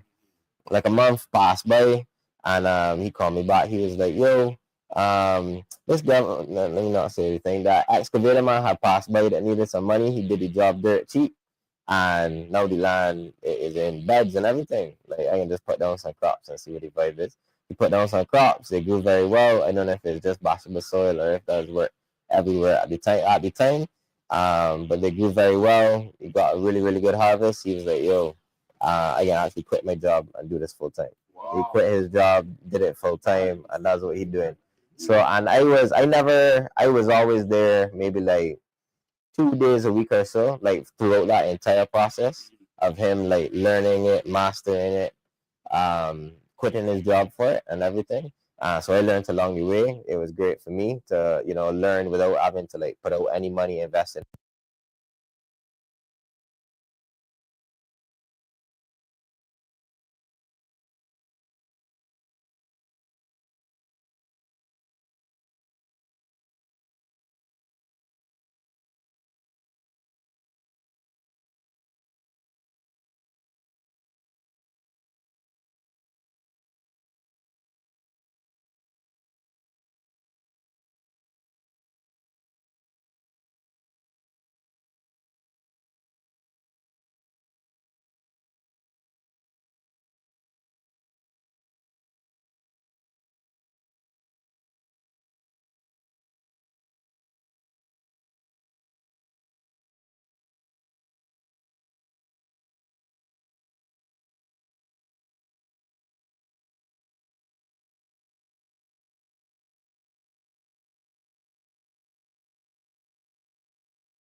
And then you just put the seedling. You can buy a seedling or grow the seedling from seed in the dirt. What you do is remove all of the dirt from the seedling, so it's just the stem and the roots. And then you put that through the pool noodle, and then the roots are pulled off and then put in the water. And yeah, I'll share the link to the video thing, because you can have in like a 4 square foot area. So like, I like about it. yeah. Mm-hmm. It's such a low maintenance Mm-hmm. because ideally if you're fixing a sign up very well, you don't have to open it. Like Mhm. it Wow. will just Yeah. on its own. You just put in a little bit of water every day Every because day, obviously okay, no, wow. not even every day. I put in water in my bucket once every 3 days or so. Wow. Yeah, because the plants drink the water. That's how they survive and grow. Yeah. But they don't. You don't need dirt. Nobody can use the excuse, oh, you ain't got a big side of land. Like, you don't. That's not. Quick question, because when you say you don't need dirt, this sounds revolutionary. Like, Actually. hydroponic farming, yeah. Yeah, I saw you on TikTok a time back when you had a big low. Right. You see, you don't need all of that. That works as well, though. But my question is, what amount of the product you call it nutrient solution that you put, right? Yeah. How often do you use that? So it's a solution that you buy. If you know a little bit more about farming, there's the NPK ratio. So plants to survive in society, they need N, which is nitrogen, P, which is potassium, K, which is K is potassium, P is phosphorus. Yes. So they need that. The majority of the phosphorus content comes from soil. But if you are hydroponic farming, you don't have the soil, so you need to amplify that a little bit more. And then so there may be like 4 or 5 different nutrient solutions that Carter's, Koyman, all the different pharmacy hardware stores carry. And yeah, all you have to do is mix that with the water. It's very, very affordable. As I said, to make a gallon of it is maybe $1.50 or so. So you'll buy a pot for like $18 that would be able to do 20 gallons, or just no between 50 and 20 gallons, depending on the brand that you buy. So, but it's very affordable, and you're not using anywhere the amount of water that you would use on a regular plant. A regular plant, you might have to water an entire bucket of water every day. Whereas this, Just close what it means. a bucket of water takes maybe 2 weeks for it to get completely empty, but you're not letting it ever get completely empty. You're just slightly topping it up. So like you're using 8% of the water of regular farming. You don't drum your plants and hydroponics. But you learn water, yeah, the water, yeah. You learn that the plants exist here. Mhm. The water, Mhm. but the ones at the top are actually aerial roots. Those are the ones that breathe the plants and put oxygen. I totally right. Say anything in Kentucky, but it's on. Yeah, no, I love it. But I do find that I was very interested in that, and I think it kind of ties into everything we're talking about, because for me, my garden has been really helpful with mental health. Just going out there and completely disconnecting. Yeah. I mean, it's just you and your plants. It would just be me and my dog and the plants. I mean, my cat would occasionally come and sleep next to wherever I'm working, but it's a learning process, and I find that what it does is it gives you this constant boost of oxytocin, and it gives you serotonin because you're constantly achieving something. You're out there, and the slightest thing, it feels so good. If your plant blossoms, Reward. yeah, a new fruit or a new vegetable, it feels good. If something dies, you feel bad, but most of the time, your whole crop is not going to die. You're going to see an issue. And if you overcome that, you feel good on top of it. So it's just really nice to be able to get out there. And I think that there have been studies that actually getting out there and touching it. People tell you, go touch it. I think is a real scientifically proven thing. Feels good. Yeah. I have been disconnected from farming. Okay, nice. Very nice. I know that living with something else, and that continue to people that they and the chickens, they got old. Oh, yeah. How long did you have the chicken? Well, they're supposed to be a couple of weeks, a certain amount of weeks. Yeah, they're ready in 6 weeks. Were they Yeah, but no. No, but when you get older, you know. I had things. Yeah. And I just said coffee living, you got continuously feeding. Yeah, you need food. Yeah.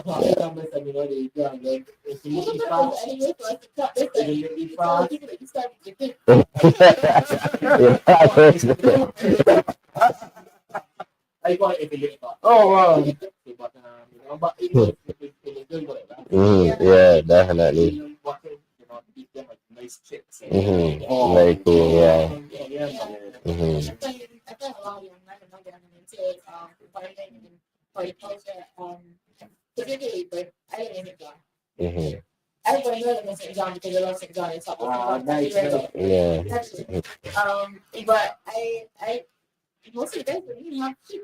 Mm-hmm. So Wow. it's really interesting to see all these everybody is not tapping into what was a way of life before Mm-hmm. and a way of being more sustainable. Mm-hmm. A lot of the guys also are interested, in the some of the mental close to the really more difficult. Yeah, cause and take 2 years, before you can make any money from it. Yeah. 2 years, yeah, you would buy it. Mm-hmm.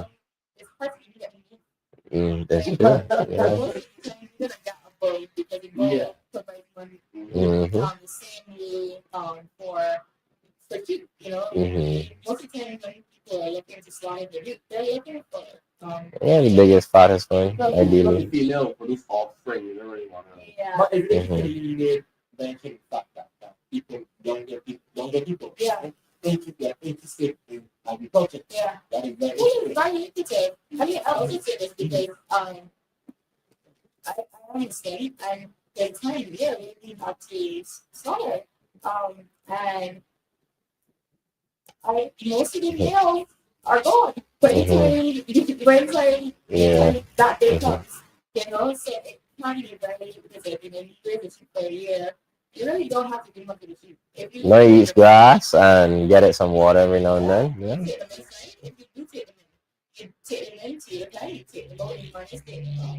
If you have them on the field area, then you can just let them Even better, yeah. and just Mhm. pay attention, make sure you don't have any pests or any major ailments. And then somebody can invite it and slaughter That's it. You know, Yeah. I've been seeing some things that the government with it.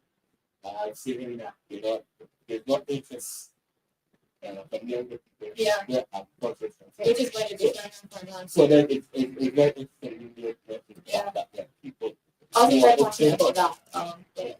You can talk about that episode of the And also it's good that younger people, you said going back to that idea. Yeah. But I do acknowledge that our culture in St. John's is very different. Definitely. Yeah. Mhm.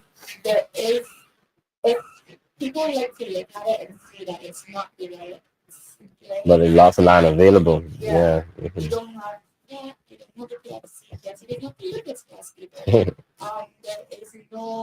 There is there's no big supermarket because this supermarket in the area closed recently. So it feels less developed.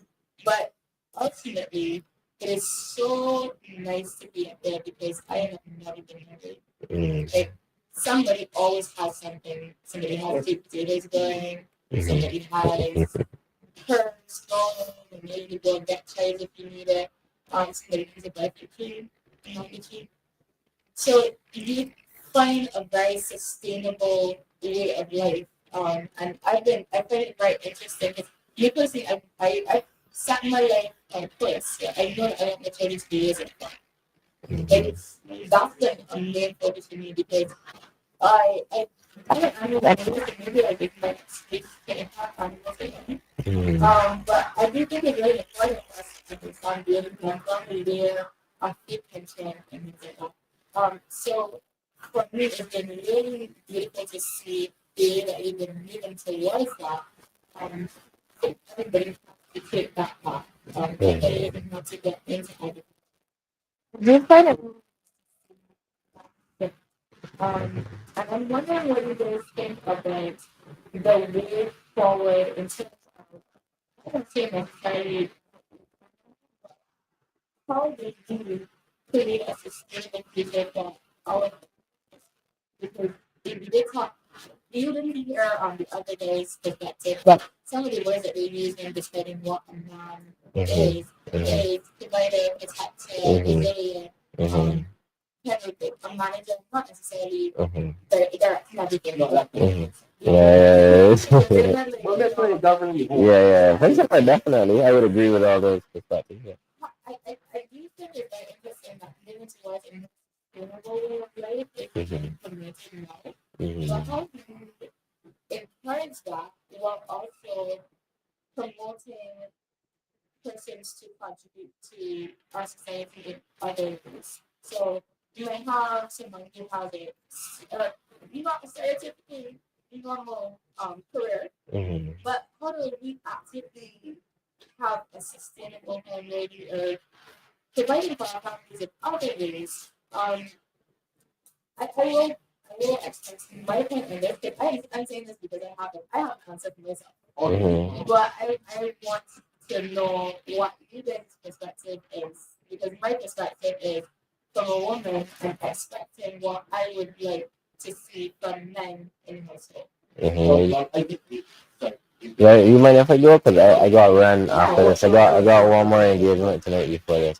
But to first touch on the sustainability aspect of it, I believe that everybody should do something. Just even if it's just to subsidize your grocery bill slightly, you should grow something. It doesn't. You could either be. It could either be food or animals. But you should be growing something or raising something. And then in terms of the overall family, it's something we talked about on there's different models now than they were in previous society. We have a lot more women contributing than ever before. There's nothing wrong with that. And it's gonna be a solution that's tailored to your household. It's gonna be some households, like as you said, you want to grow up on a farm. Other people want to grow up in a high rise, maybe here in the city or on the west coast. Everybody's gonna have varying perspectives on everything. But as you said, sustainability, moving into more in this country, there's a lot of tariffs and whatnot. You never know. You might wake up tomorrow and find that the price of everything has gone 200%. So we focus on a lot more homegrown solutions, homegrown solutions. See what we can trade with our neighbors. If there are lots of spices in Grenada, there's everything in Guyana, lots of coffee, other things in Jamaica. We need to be trading with the people closer to us. Make some work for us. More California sustainability as well. We're seeing that larger trade partners now. Even China, who has nothing to do with American politics, has been affected them. Okay, so everything you're doing, you're doing with every living thing. If it does go up, then the economy in Barbados is going to be affected. So you really need to focus on more homegrown solutions. You do get the United Nations, they just really possible. When you go in a store, they just buy made their agent, buy that, or go something there. But you can't, obviously. Yeah. You have to go and buy a phone from there. Exactly. So I would just encourage more of the buy local, the agent business, the established, all businesses that are by agents, and all of that needs to be. Yeah. So just like so if my point is starting to leave early to go constructive discussion. So very cool. Yeah. Okay. Yeah, I'm on it often. So, yeah. Yes. Yeah, for sure.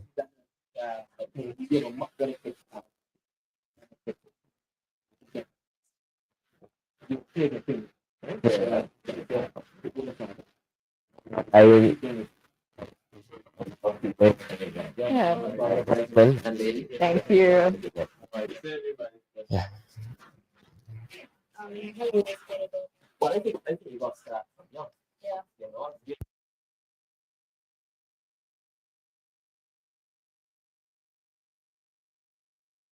This is the cool thing to do. Yeah. Because obviously the younger people, they're gonna want to do what is cool. I mean, they should follow everything Yeah. that's cool, right? But productive things like that, start from young. Agreed. Brains are developing and so forth. But because what gonna happen is you're gonna grow up and they say, you know what? This is cool. This is the cool thing to do. I mean, when they get a little older, they're gonna understand then it's ultra important. You understand? But at that stage, they're gonna be like, "Oh, this is the cool thing." But that's one way of looking at it too. I like to look at everything because I'm an entrepreneur, and I learned that you can't make money unless you're providing value. So that's how we see it. So for me, no matter what the conversation is, no matter what situation is, my first thing is study values. What's the values here? And if you're dealing with young, right, and you're trying to get somebody young to doing something, yes, try to make it cool, like you want aspect of it. However, I think if you teach them more the necessity, if you show them that, well, if you want to eat, we need to have carrot, potato ever growing, that this is what you do. I think they're more level. I mean, obviously it depends on the age at which you tackle this at, as you said, start young, but there are different areas of value that you could provide. You know, for example, which would probably take back to the mechanic feel cool. If you need to go a channel that hands-on and likes to play with dirt. That's the point to bring me. Show you how to deal with dirt. You got a child like to kill bugs. Oh, let me show you how to mix some soap on and water, how to spray up on the plant so we can kill these bugs. And I'm thinking that would influence them in the right direction of learning about the plants, protecting the plants, always being around the plants, and eventually you'll find the same. Well, Daddy want to grow some. I want to grow some of these seeds. I have to grow peas. I want to grow whatever out of my miso. And that's when you probably would get them on the same track. Yeah. In terms of agriculture. I think there's a disconnect. Yes, today we have some people that are interested in doing agriculture, but I don't think it's as much as it was in the olden days. You know, when we used to actually had cane plantations and so on. I think we have navigated away from that a lot. And we have become a country who just loves to import because it's easier. It's just, oh, how much does it cost? Oh, yeah, we can bring that come. And then we just, just market the price here and all that. So that's how it becomes, you know, how it became overall. I think we need to get back to being more self-sustainable. Yeah. And it really does start with the youth. And I think that everybody should be involved. Let's get some mentorship from the elderly. You know how many plants and herbs and trees we don't even recognize these days or even have concept of? I actually had a brother in the come here and they tell me that his mother wants some figs. And I was like, but I know what figs, you know what fuck, you know what this is. He have a clue. You understand? So you know how many people actually don't know what buffet is? Ramon, you know what buffet is? Yes, I do. Okay, just checking. Have I eaten one? Yeah. Probably not. Okay. Probably not. Okay. Yeah. I know what it's. I've seen one. For sure. Okay, good. I've been eating one, no. Yeah. I probably have. What's a That thing, buffet? it's a sort of banana. Oh, Yeah. That's not, I visited the country a couple of times, you know. Right. I visited it, you know. But I'm glad you mentioned, you know, having that type of food option. Oh, right? yeah. Now remember, we have all types of other options now. The wing things and tenders and all sorts of things, right? Which are cheaper. Yeah. Right? So how about instead of putting on tax on salty foods, etc., etc. How about, other than doing that, as opposed to making the healthy foods cheaper? That's an interesting idea, and I think it would be good to put it up for review because here's the thing, man. Usually when you tip the scale, you know the other side either goes up or down. So if you tip it downward, the other side tends to goes up. So for me, I think once again in terms of value, we need to do a reevaluation of what really is valuable, man. And I know you mentioned the raising tax on salty foods. Yeah. And when I heard it on the budget as well, I really didn't particularly agree with it. And here's my reasoning for that. There are other things you could probably tax, as you mentioned, but there's other ways of solving a problem. You know, if you are dealing with, once again, raising prices to stop somebody from consuming, that doesn't make any sense because it just means that they're going to pull more money to pay for the product. What you should be doing in that case is removing those items. And then once again, when you tip the scales in one direction, you can cause another consequence or another reaction. So for me, I just think that it wasn't the wisest idea. And it's kind of sad because I actually look up to those people in those positions and making governing decisions like that. So I think that what they should probably do is take a reevaluation of what's going on, regroup and come again. There are better solutions than just raising prices. And for example, as an entrepreneur, when I want more money, I don't raise my prices. And contrary to belief, people think, well, every photo shoot is $150. You want $300, just charge $300. There's something called an upsell. You know, you could do that add-on. You know, would you like some prints with that photo shoot? Yeah, sure. We do print at $150 as well. You get 2 prints. That person feels more value coming on, and they're like, you know what? Prints. Yeah, I know when this works. So for me, I think the problem is they are diminishing the value rather than increasing value, and that's where you're having problems with money. So if you don't know where to go, feel free to show me at Sasha Fisher on Instagram. And give you a little Love that. No, I really support all the plugging in the businesses. No, no, in general, because what I'm saying, not just plugging in business. No, but you should. Right? You absolutely should. But I like to create solutions. Yeah. I like creating solutions to problems because a lot of things people see as problems really aren't problems. And Yeah. because they don't see it's an issue. I mean, you look at an issue as a problem, you look at it from an extreme point of view. Mhm. And that's why you can't solve it efficiently because you're thinking that it's more than what it really is. Mhm. So for me, that's what I do as an entrepreneur. I create solutions. So when somebody says that they have a problem, they want a photo shoot, that's a problem they have. They don't have a photographer. That's what they're looking for. Yeah. You know, they want somebody who's going to pick the location for them, know the right angles, the right framing, the way to set the camera to get them to have these images looking the way they never could achieve it. And that's how I problem solve. However, right, it seems like some of the people that are making decisions don't have adequate information and the right perspective to go off of, so they're making what we call poor decisions. And people are no longer happy, Mhm. right? So that's what I was saying. I wasn't like just plug in business, but just Yeah. showing my background, how and I could be assistance and where you can reach me. But that's just all I was saying, you know. Is as I said, it's a platform to plug in. Well, yeah, It's it's true. good. Yeah. But I would like to see a reduction, as I said, in healthy foods. Oh, that of would be course. that would be fantastic. I would love to see that. I think watch it, you see, because back in the day, right, and I can tell you a little. I try not to be too long sharing my stories, but No. they had a Rasta man, right? Mhm. And this is the first time I ever tasted Rasta soup, and I said Rasta soup, by the way, not the other version of everything I said, right? And funny enough, Sorry. What is Rasta soup?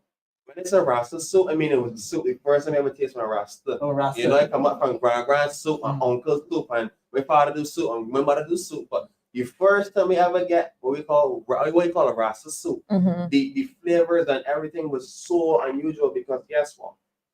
The Rasta man is live different. He must eat off the land, as we call it. We let's just when the store because I think.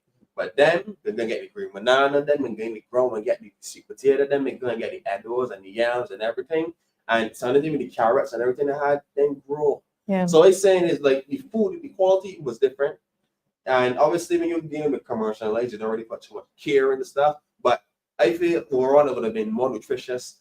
The flavors were stronger, you know, even though the herbs that they use. Yeah. You know, I had more abundance of herbs because you know already would cost and buying it. Yeah. You just get so the one and pick the broadleaf. And you're using fresh herbs, not the fresh dried herbs. So I'm ones. saying like the value of doing things homegrown was instilled in me at Yeah. about 13, 12 because my aunt was getting her house built.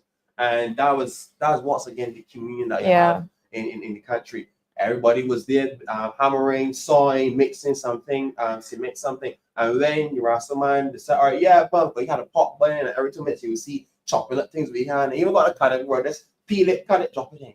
Yeah. You know, and when he did done, he get out to you say, yeah, ready, everybody come, had a bowl, sitting down, eating. That was my first time tasting that food. And I feel like that's a problem. I think we have navigated away from tradition and navigated away from communion and so on, Yeah. and become more isolated. And so we're all about ourselves. So it was easiest is just go and get it from the store. When you're in Yeah. the store, the supermarket, you can go and look for whatever. And as you dig into that, even as you dig into that, Yeah. but what happened to calling the butcher, asking the butcher where you still got any call he knocking about? You know, give me how much for you call he? Give me whatever. And what happened to going to check the same farmer that got the chicken eggs that we saw open courts law the man on, right?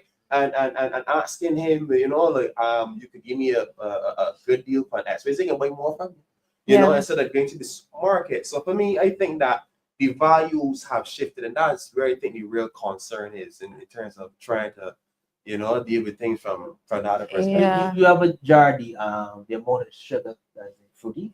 You have a jar the amount 68 grams of sugar in a fruity. 68 grams.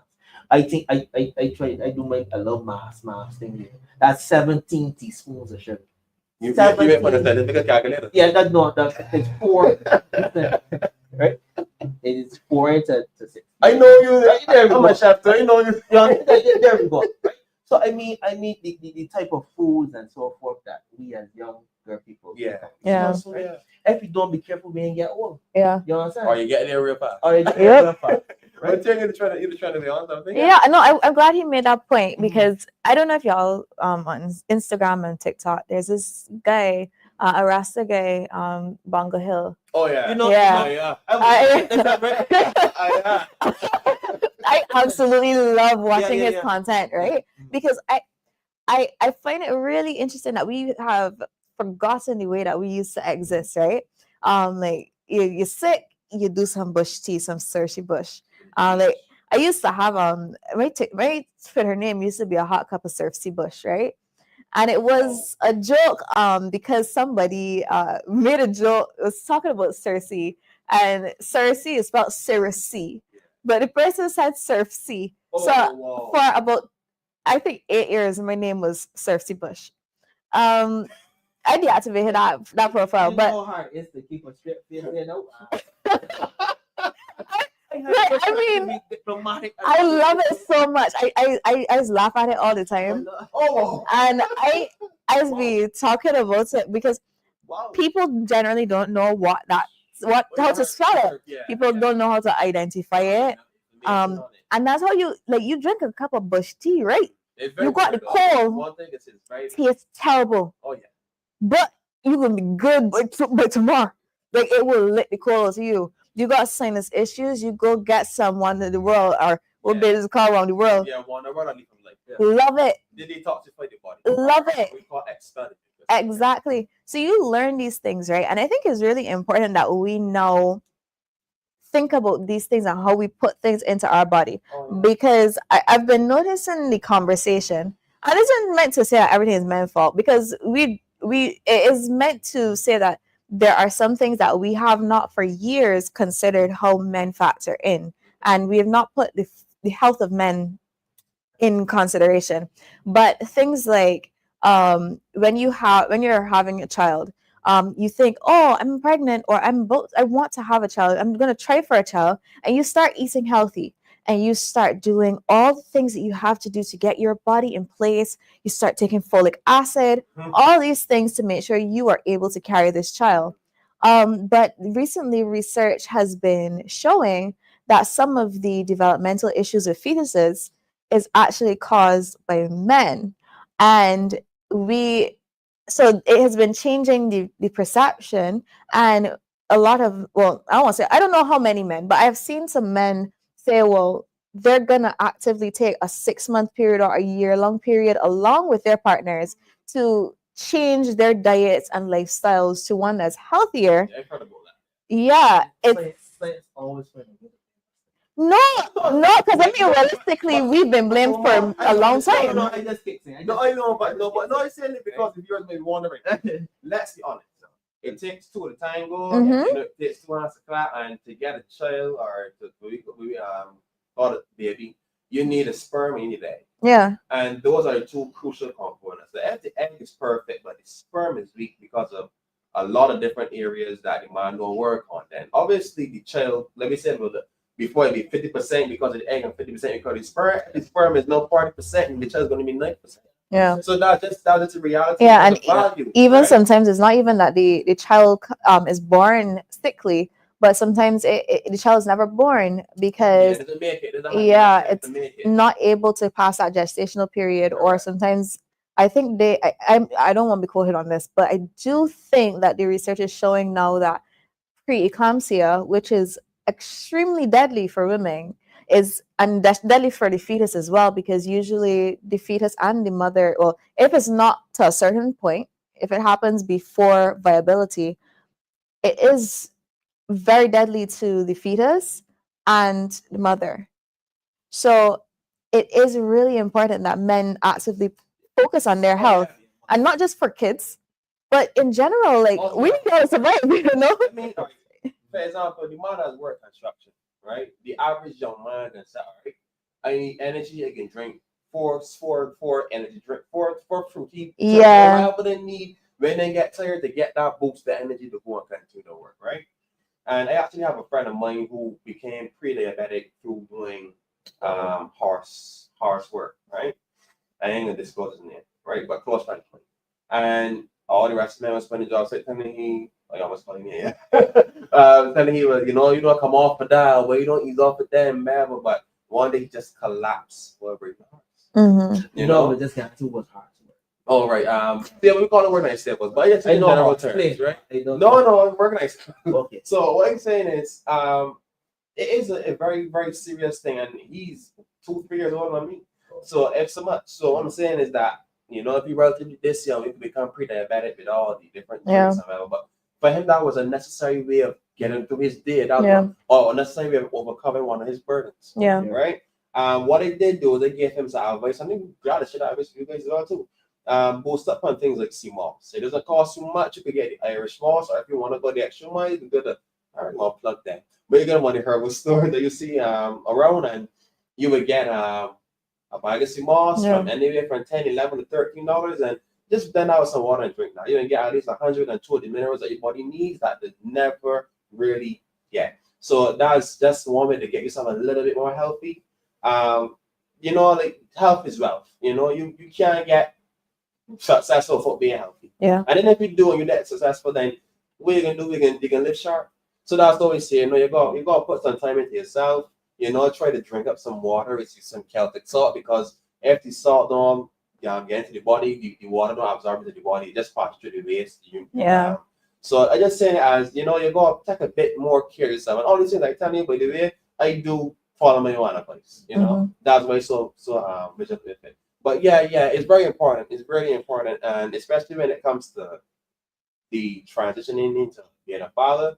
You know, you don't want to be eating bad and got the like the wife or the lady feeling like, you know, like she can't have that, but you having it. You know, so that's something to think about.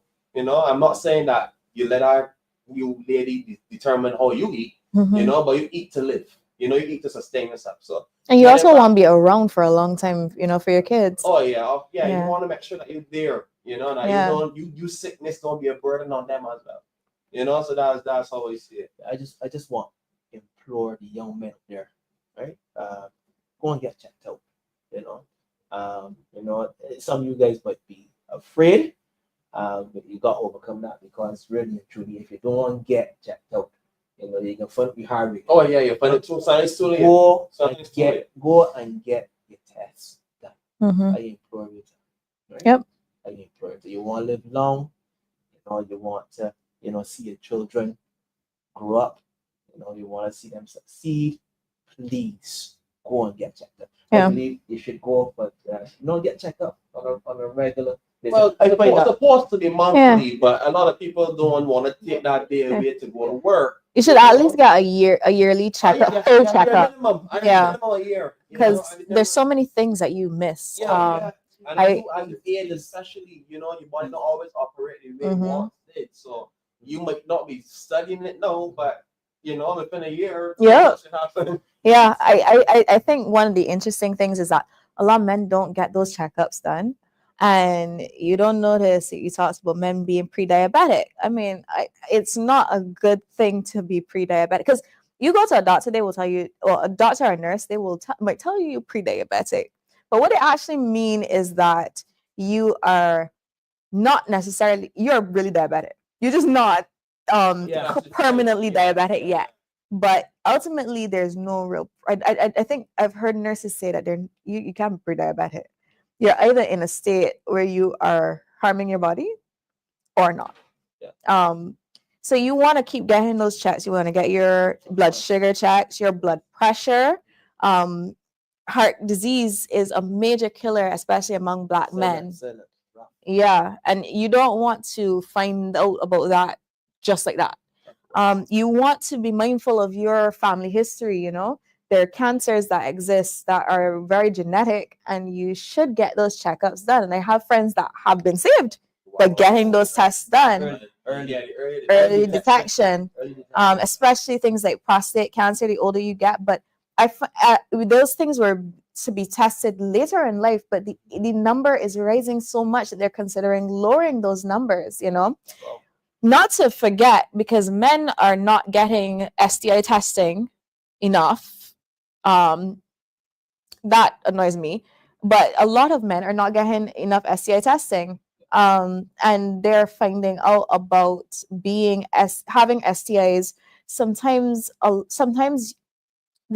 I think in the US, the number of HIV rate is higher in Black women than it is in Black men. That is a nuanced point, though. A lot of times it is because the women are getting tested. Oh, Right. So There we go. it's not a case where the men don't have it. It's just that they are You didn't not get- being tested, you you know. verified and the men are Exactly. And it's not always the case where they're being tested like on a schedule, like when they're supposed to, because you should be tested if you are sexually active at the very least once a year. I think it could be every 6 months. If you are in sex work, you should be tested, I think, every 6 weeks. But then you should be tested once you have a new partner.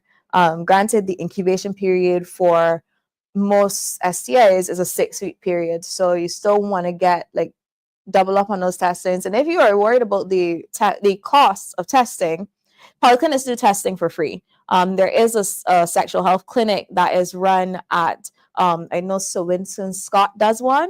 I can't remember if it is at Black Rock Polyclinic, but you can also go to your average polyclinic and get those tests done, you know, because I do think a lot of times, yes, there is a hypersexuality within our community generally. It is affecting women as well, but there is for some reason it seems like if they're encouraging men to be hypersexual as a means of proving masculinity, and it is something that negatively impacts both women, and it negatively impacts men as well.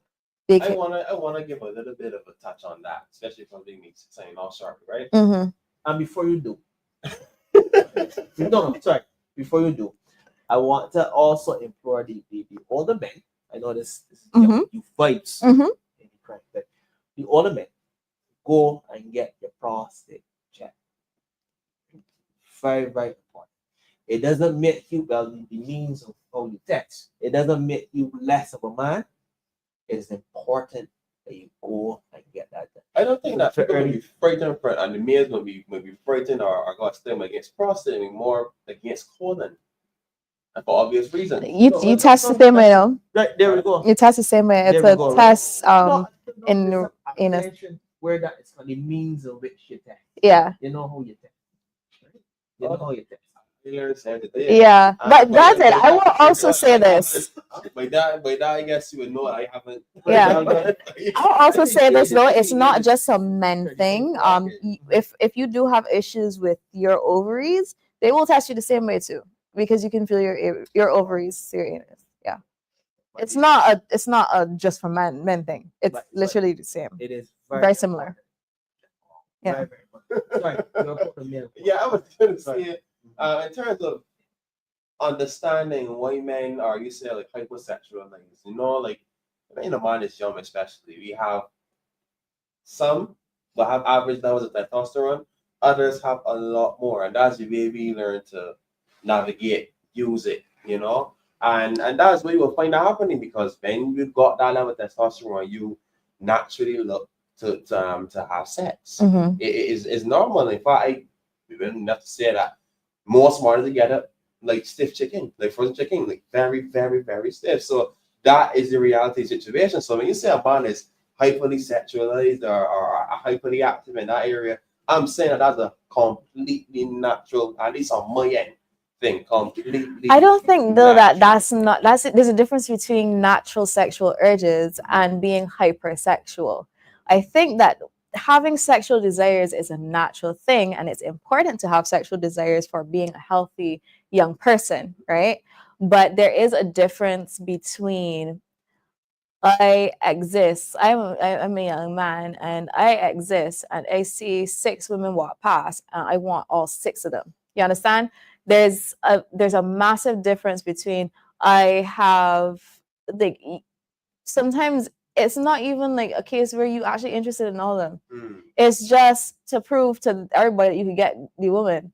And I see where you're coming from. yeah, I don't mean that having a sexual desire is bad. I see what you're saying. I also want to be clear, like it's not even like just a testosterone thing. Like I feel like people think that being sexual is a masculine thing. It takes two to tango. Well, yeah, So I don't think our men would have these abnormal desires that women do not have.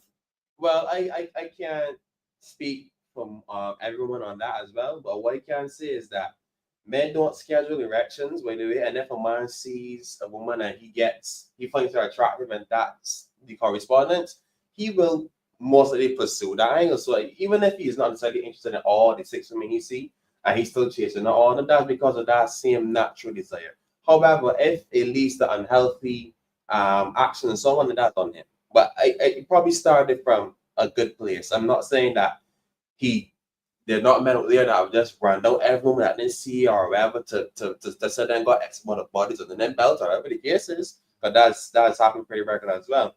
But I'm saying that if it wasn't for this natural urge, could not be possible. Well, again, some men compete.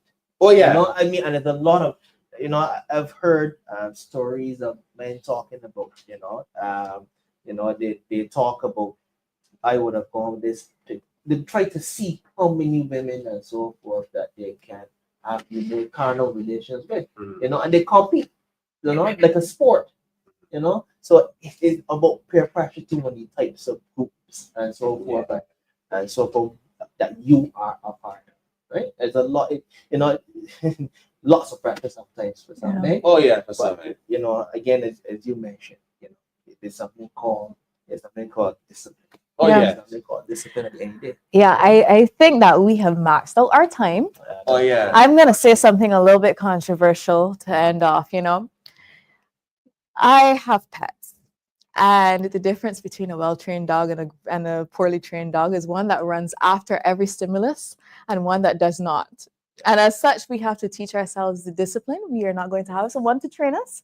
So we do have to implement that. So it goes right back to the comment. And I'm not saying this as a men or dogs thing. I love my dogs too a lot, So even if I don't think you're retarded. I just want to be clear.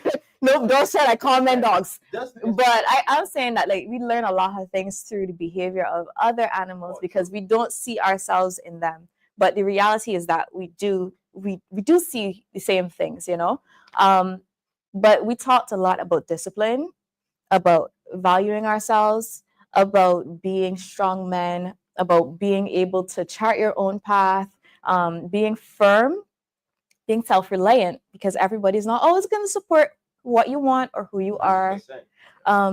Being disciplined, I think I said that already, but let's double down on that. Discipline is important for everyone.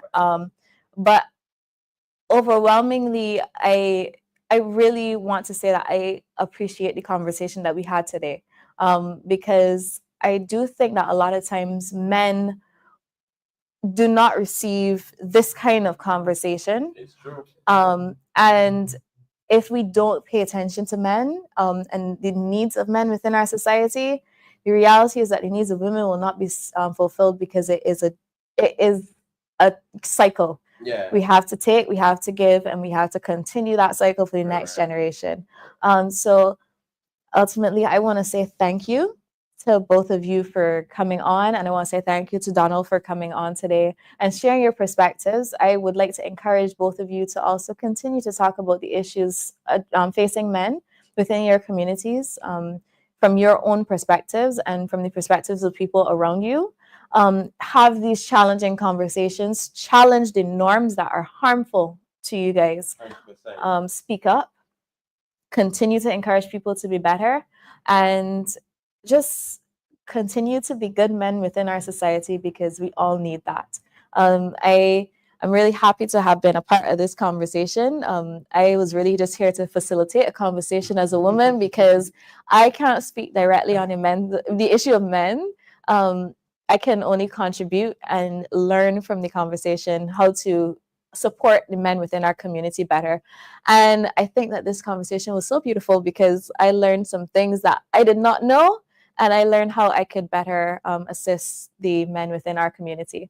To everyone that would have tuned in this evening, I thank you so much. I hope you enjoyed the conversation, and I hope that you take this conversation even further and have these conversations within your household, have these conversations within your community, and we will continue to do the same for you. Look forward to seeing you guys at the next episode of Youth Vibes. Thank you so much, and good night.